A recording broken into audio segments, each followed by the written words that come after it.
নমস্কার। আমরা 22 লক্ষ মিরর ইমেজ কপি পাওয়ার মামলা এবং বেআইনি গেজেট নোটিশ বাতিলের মামলা আপনাদের দাবি মেনে সকল স্তরের যোগ্যদের মুক্তির যে লড়াই, রাজ্য সরকারের সংগঠিত দুর্নীতির বিরুদ্ধে লড়াই করে কেবলমাত্র নিজেদের যোগ্য চাকরি ফেরানোর যে লড়াই, আমরা দীর্ঘদিন অনেকটা লড়াই সুপ্রিম কোর্টে মামলা লড়লাম। এক বিচার ব্যবস্থায় যদি আমার কথায় এত বড় একটা মামলা, আমি যদি 30টা সেকেন্ড আমার কথা না বলতে পারি, সেই 30টা সেকেন্ড আমার কথা বলার যদি সুযোগ না দেয় যে আমি কি বলছি, আইনটা তো মানুষের জন্য, তারা তো সেই আগের রাজতন্ত্রই ভালো ছিল, তাহলে তো আগের সেই রাজতন্ত্রই ভালো ছিল, তাই না? বিচার ব্যবস্থার প্রতি আস্থা, ভরসা, সম্মান আছে বলেই এখনো এখানে দাঁড়িয়ে আছে। সুতরাং মামলা কি শুনানি হয়েছে কি হয়নি আপনারা দেখেছেন। আমরা এখনো হাল ছাড়তে নারাজ। মামলার এই দুটো যে কপি, শ্যামলদা ধরুন তো, এই কপিটা হচ্ছে ওএমআর মামলার কপি, আর এটা হচ্ছে গেজেট বাতিলের কপি, অরিজিনাল যে কপি। সেই কপি নিয়ে আবারও সিবিআইকে পার্টি করে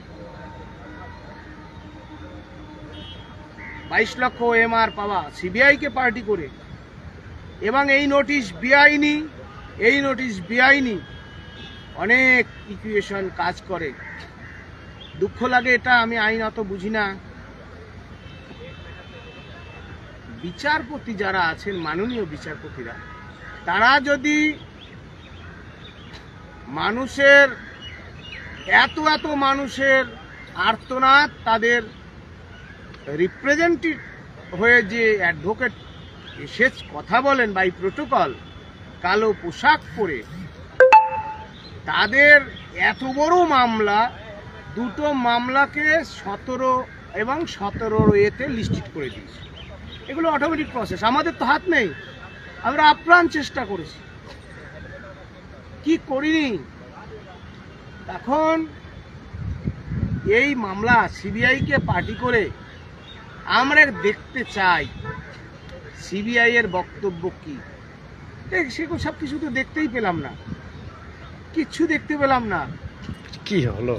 কিচ্ছু দেখতে পেলাম না। মাননীয়, সম্মানের সহিত বলি, মাননীয় বিচারপতি মহোদয়, তিনি নিজেই সিবিআই হয়ে বলছেন, তিনি নিজেই রাজ্য সরকারের হয়ে বলছেন, তিনি নিজেই বিচারপতি হয়ে বলছেন।